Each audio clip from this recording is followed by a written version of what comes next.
ሰላም ጤና ይስጥልን ተመልካቾቻችን ከአንከር ሚዲያ ዝግጅት ክፍል ያክብሮ ሰላምታችንን እናቀርባለን። ከፋኖ መንደር የተሰኘውን ዝግጅታችንን ነው ይዘን የቀረብነው። በዚህም ከሰሞኑ በተለያዩ የአማራ ቀጠናዎች የሚካሄዱ የህልውና ተጋድሎችን በተመለከተ ዋና ዋናዎቹን በመረጃ ያገኘናቸውን እናካፍላችኋለን። በዛሬው ዝግጅታችን በተጨማሪም በአብይ አህመድ አገዛዝ በስፋት እየተከናወነ ያለውን የጅምላ አፈሳና ወታደራዊ ምልመላ በተመለከተ ያሉትን መረጃዎችንም እንመለከታለን።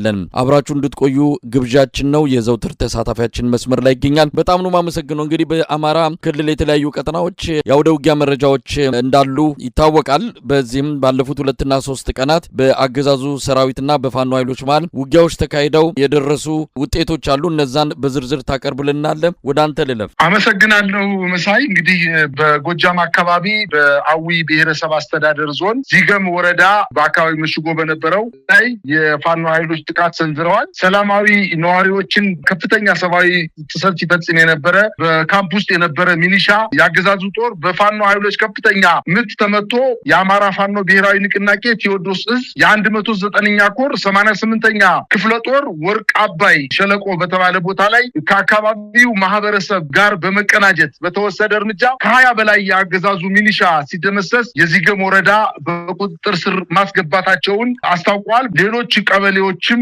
እንደዚሁ በፋኖ ቁጥጥር ስር ገብተዋል። ጎሃ፣ ሃቲ፣ ኮሼም፣ ዲዳንና ቲተም የተባሉ ቀበሌዎችን በተደረገው ውጊያ የአገዛዝ ጦር ለቆ ወደ ኮሶበር ከተማ መሸሸቱን ለማወቅ ተችሏል። በተደረገው ውጊያ ከሞቱት በተጨማሪ 12 የነፍስ ወከፍ ክላሽንኮቭ መሳሪያ መማረካቸውና 15 ወታደራዊ ሻንጣዎችን ማግኘታቸውን አስታውቋል። ሌሎችም እንዲሁ በርካታ ተተኳሾች እና ወታደራዊ ቁሳቁሶችን መማረካቸው ታውቋል። በዚገም አካባቢ ህዝብ ዘረፋ፣ አስገድዶ መድፈርና ሌሎችን በደሎች ሲፈጽም የነበረው የአገዛዙ ጦር አካባቢውን ለቆ በመውጣቱ የአካባቢው ማህበረሰብ ከፋኖ ኃይሎች ጋር በጋራ በመሆን ደስታውን በመግለጽ ላይ እንደሚገኝ ነው መረጃዎች የሚያመላክቱት። በተለይ በዚገም ወረዳ ተከቦ ሲመታ የነበረው ሚሊሻ ለማዳን ከእንጅባራ ከተማ ወይንም ከኮሶበር ከተማ ተነስቶ ወደ ቻግኒ በፍጥነት ሲጓዝ በነበረ የአድማ ብተና የጫነ መኪና ገንባሃ በተባለ ቀበሌ ላይ ተገልብጦ ጭኖ በሩት አብዛኛዎቹ የአድማ ብተና ኃይሎች መሞታቸውን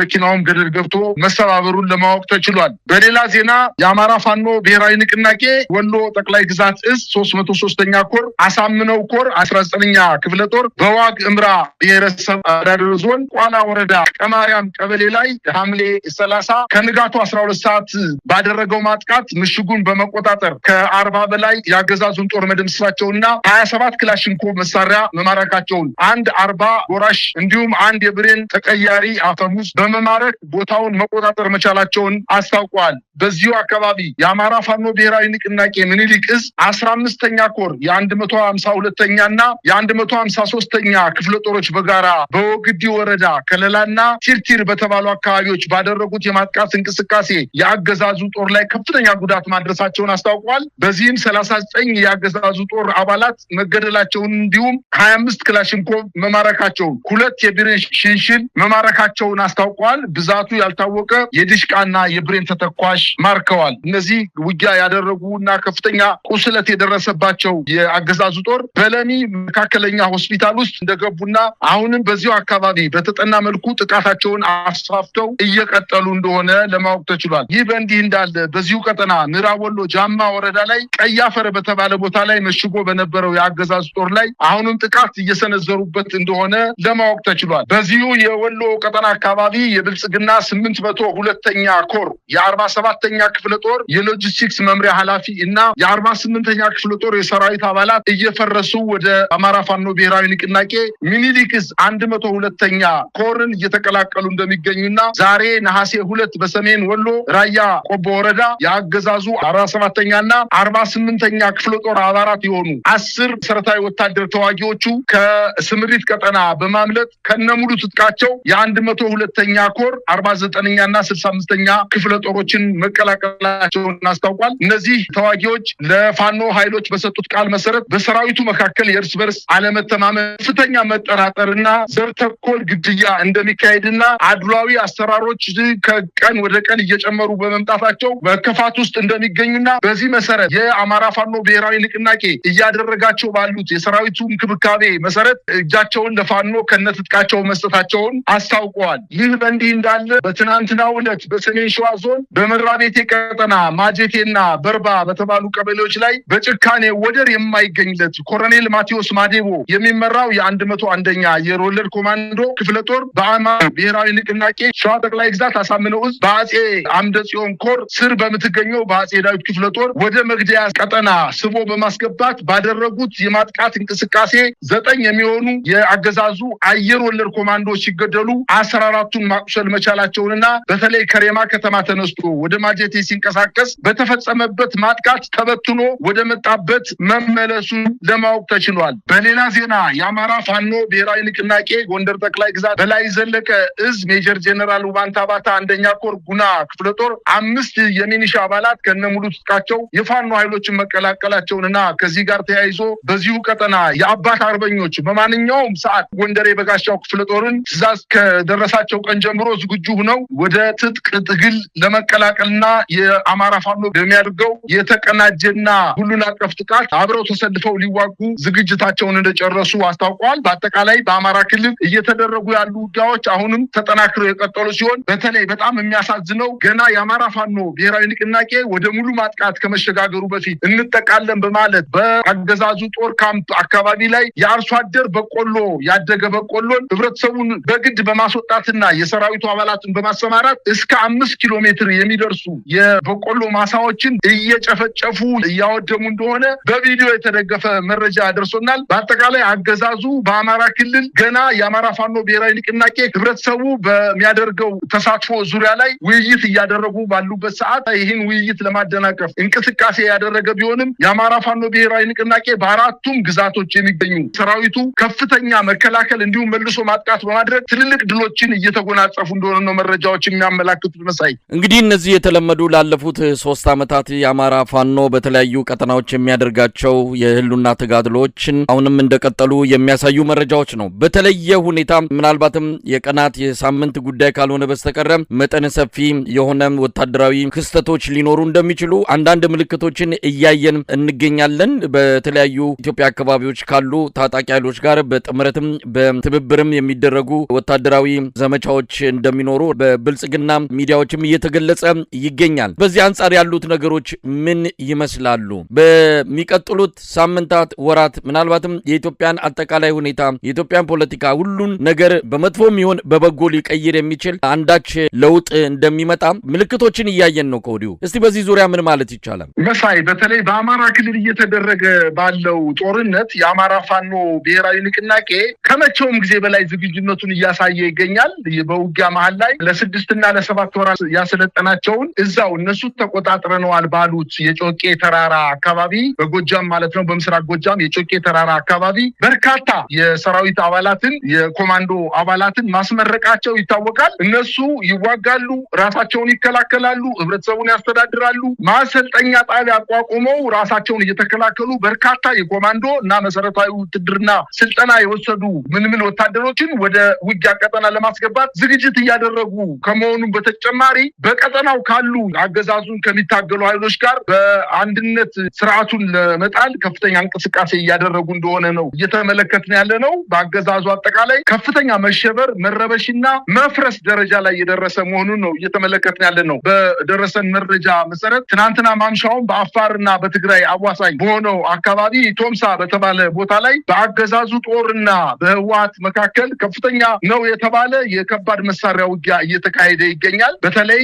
የአገዛዙ ጦር ከፍተኛ ድጋፍ የሚሰጠው ሀራ መሬት የተባለው በእነ ጀነራል ጻድቃንና በእነጌታቸው ረዳ የሚመራው የሀራ መሬት ቦታ ላይ ከፍተኛ ጥቃት ሰንዝረው አካባቢው መቆጣጠራቸውንና ይሄን መልሶ ለመያዝ የአገዛዙ ጦር በከባድ መሳሪያ የታገዘ እንቅስቃሴ እያደረገ እንደሚገኝና ነገር ግን የህወሓት ኃይሎች አሁንም ጥቃታቸውን አስፋፍተው እንደቀጠሉ በተለይ ደግሞ ከ5 እና ከ6 ቀን በፊት ሸረሪና በተባለው አካባቢ ላይ የአገዛዙ ጦር ከፍተኛ ምስጢራዊ ዝግጅት አድርጎ ጭራሽ የተባለ ወታደር በርካታ ክፍለ ጦሮችን አሰማርቶ ሸረሪናን አፍኖ በዛ የሚገኙ 13ኛ እና 77ኛ አርሚ 7 እና አርሚ 13 የተባሉ ህወሓት ኃይሎችን ለመምታት ዝግጅት አድርጎ ነገር ግን ሳይሳካለት ራሱ ተመቶ በርካታ የሰራዊት አባላት ቆስለው ተማርከው ሙተው በርካታ ከባባድ መሳሪያዎች በህወሓት ኃይሎች ተመቶ እንደወደመ በቪዲዮ የተደገፈ መረጃ እየወጣ ስለሆነ በአጠቃላይ ያገዛዙ የወታደራዊ እንቅስቃሴ ከወዲሁ ገና ሳይጀምር የከሸፈና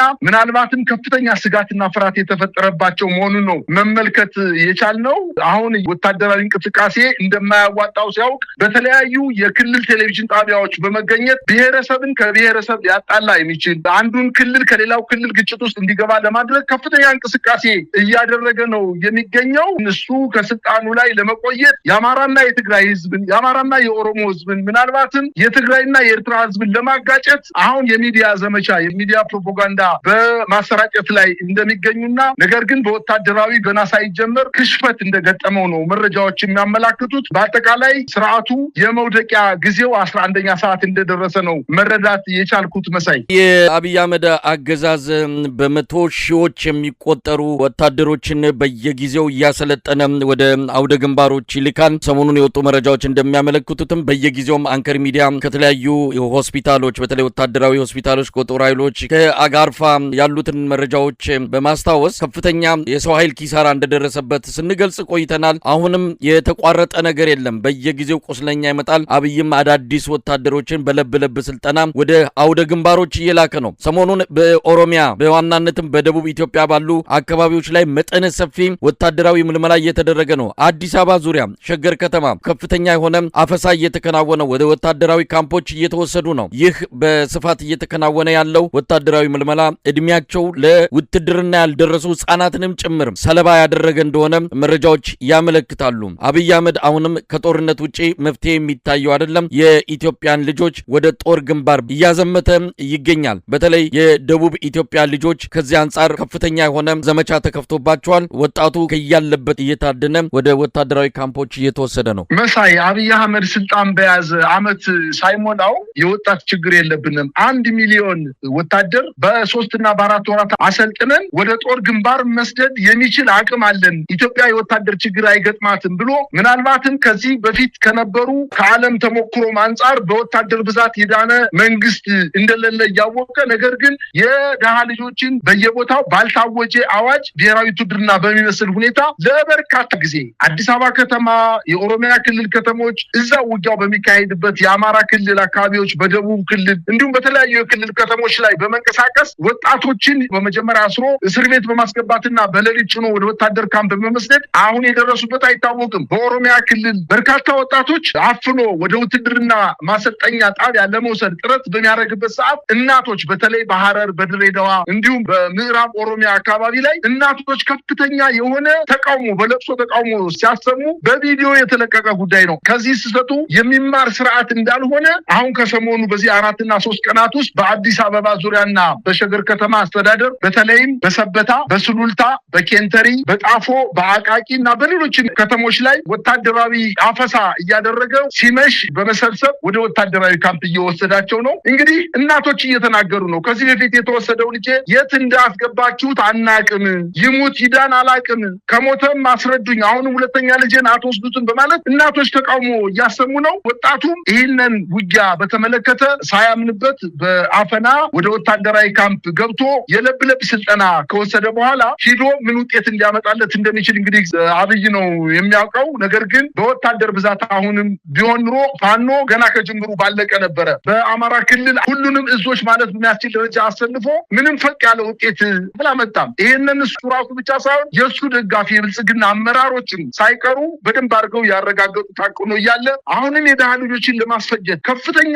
ወጣት አፈሳ እየተደረገ ነው የሚገኘው። በተለይ በሸገር ከተማ በዋናነት የደቡብ ክልል ተወላጆችን የሲዳማ፣ የወላይታ፣ የጋሞ፣ የሀዲያ አካባቢ ተወላጆችን አፍኖ ወደ ወታደራዊ ካምፕ በመውሰድ ድህነታቸውን፣ ራባቸውን፣ ጥማታቸውን፣ ችግራቸውን ምክንያት በማድረግ አፍኖ ምንም ተቃውሞ አያመጡም፣ ቤተሰቦቻቸውም አይሰሙም በማለት እንቅስቃሴ እያደረገ እንደሚገኝ ነው መረጃዎች የሚያመላክቱት። በእርግጥ በኦሮሚያ ክልል አካባቢዎች አንደኛ በትናንትናው ዕለትና በዛሬው ዕለት ዩኒቨርሲቲዎች አመጽ ላይ ናቸው። ሰላማዊ ሰልፍ እያደረጉ እንደሚገኙና ውጤት አመጣ ባይባልም ነገር ግን ሙከራዎችም አሉ። በኦሮሚያ ክልል ወጣቶችን አፍሶ ወደ ወታደራዊ ካምፕ ለመውሰድ እንቅስቃሴ እያደረገ እንደሆነ መረጃዎች ያመላክታሉ። ግን በአጠቃላይ ስርዓቱ ፍጹም አይኑን የጨፈነ ወደኋላ የሚሮጥ ገደል ላይ ራሱን ወስዶ ሊከት እየተዘጋጀ ያለ መንግስት እንደሆነና አገሪቱን ምናልባትም ወዳልተፈለገ ብጥብጥ ውስጥ ሊያስገባት እንደሆነ ምልክቶች እየታዩ ነው። አሁን በሚዲያ እየወጣ እየተናገረ ያለው ወታደራዊ ዘመቻው ውጤት አልባ በመሆኑ ምናልባትም ክልሎችን ከክልል ጋር በማጋጨት ሀገሪቱን ወደ ትርምስ ለመውሰድ ነው ጥረት እያደረገ የሚመስለኝ መሳይ። ነገሮች በፍጥነት እየተለዋወጡ እየተቀያየሩ ይገኛሉ። አብይ አህመድ በየሚዲያው በየተገኘው መድረክ የሚናገረው አንድ ቦታ ላይ ያልቆመ እዚህም እዚያም እየረገጠ ያለበት እንደ ሀገርም እንደ ክልልም እንደ ብሔርም እንደ መንደርም እያሰበ በጣም የተዘበራረቁ እርስ በርሳቸው የሚጋጩ መልእክቶችን ያሰራጨ በሚገኝበት በዚህ ወቅት ላይ ህዝቡ በመረጋጋት ኢትዮጵያ በመጪው ጊዜ ወደ ለየለት ቀውስ ውስጥ እንዳትገባና በአጭር መስዋዕትነት ኢትዮጵያን ለማዳን በሚደረገው ትግል ውስጥ ህዝቡ የነቃ ተሳትፎና አጋርነት ያስፈልጋል። ከዚህ አንጻር መረጃዎችን በንቃት መከታተል አለበት። የአብይ አህመድ ቲያትሮች፣ ድራማዎች በምክክር ኮሚሽን በምርጫ በእንደነዚህ መልኩ ሲከናወኑ የነበሩ ተውኔቶች ውጤት እያመጡ አይደለም። ይልቅስ የሀገሪቱን የበለጠ ወደ ቀውስ እያስገባ የሚገኝበት ሁኔታ ነው ያለው። የአገዛዙን መረን የለቀቀ ፕሮፓጋንዳ ወደ ጎን በማድረግ ትክክለኛ መረጃዎችን በመከታተል ህዝቡም ሀገር በማዳኑ ለአስጨራሽ ዘመቻ ላይ አስተዋጽኦ እንዲያደርግ ነው እንግዲህ ጥሪ እየተካሄደ የሚገኘው። ጨርሰናል። የምጨምረው ከሌለ ሰሞኑን ጠቅላይ ሚኒስትር አብይ አህመድ ወደ አማራ ክልል በኤርፖርት እድሳት ምክንያት ሂዶ ንግግር አድርጎ ነበረ እና በዛ ንግግር ወቅት የክልሉን ፕሬዚዳንት ከመቼውም ጊዜ በላይ ከዚህ በፊት መንግስታት ከተመሰረቱበት ጊዜ ጀምሮ የአማራ ክልል በነጻነት በራስ የመወሰን አቅሙ ከፍተኛ በነጻነት ክልሉን እያስተዳደረ በሰላም እያስተዳደረ የሚገኝ በተለይ አረጋ ከበደን እያሞካሸ አሁንም ባርነቱን ሎሌነቱን እንዲያራዝምና እንዲቀጥል ለማድረግ የመሸንገያ ቃላቶችን ሲደረድር ነው የከረመው። ነገር ግን የአማራ ክልል ህዝብ አሁን እየተዳደረ ያለው በአማራ ክልል ምስለኔ አስተዳደር አይደለም፣ በጀነራሎች ነው። ምናልባትም በሁሉም እዞች ያሉ ጀነራሎች አማራ ክልል በየትኛውም ደሴ፣ ደብረ ብርሃን፣ ወልዲያ፣ ባህር ዳር፣ ጎንደር፣ ደብረ ታቦር፣ ደብረ ማርቆስ፣ ፍኖተ ሰላም ላይ ተቀምጠው የአማራ ክልልን ህዝብ በስቃይና በመከራ ወታደራዊ ትዕዛዝ በመስጠት የፈለጉትን ይገላሉ፣ የፈለጉትን ይቀማሉ፣ የፈለጉትን ይዘርፋሉ፣ የፈለጉትን ይደፍራሉ። ይህንን ነው እየፈጸሙ ያሉት። እንግዲህ ለዚህ ሽልማትና ሙገሳ የተሰጠው የአማራ ክልል ምስለኔ አስተዳደር በዋናነት አረጋ ከበደ ነው። ነገር ግን ይሄ የሚያበቃበት ጊዜ አጭር ነው ብዬ ነው የምገምተው። በአጭር ጊዜ ውስጥ የፋኖ ኃይሎች ራሳቸውን በደንብ አድርገው አደራጅተው ከህብረተሰቡ ጋር ውይይት አድርገው ወደ ሙሉ ማጥቃት የሚሸጋገሩበት ጊዜ እየቀረበ እንደመጣ እና ያገዛዙ እድሜ እየመሸበት እንደሆነ ነው የምገነዘበው ማለት እችላለሁ። መሳይ በጣም ነው የማመሰግነው። እንግዲህ ከፋኖ መንደር በሚል በተለያዩ የአማራ ቀጠናዎች የሚካሄዱ አውደ ውጊያዎችን መረጃዎችን ያካፈልንበት እንደዚሁም መጪው ጊዜ በኢትዮጵያ ያንዣበበውን መጠነ ሰፊ አጠቃላይ የጦርነት አዝማሚያን እሱንም በመረጃ ጥቆማ የሰጠንበት አብይ አህመድ እያካሄደ ያለውን ያልታወጀ ወታደራዊ ምልመላን በተመለከተ እንደዚሁ መረጃም ሀሳብም የተለዋወጥንበት የዛሬው ከፋኖ መንደር የተሰኘው ዝግጅታችን ይህንን ይመስላል። በጣም ነው የማመሰግነው። እኔም አመሰግናለሁ መሳይ።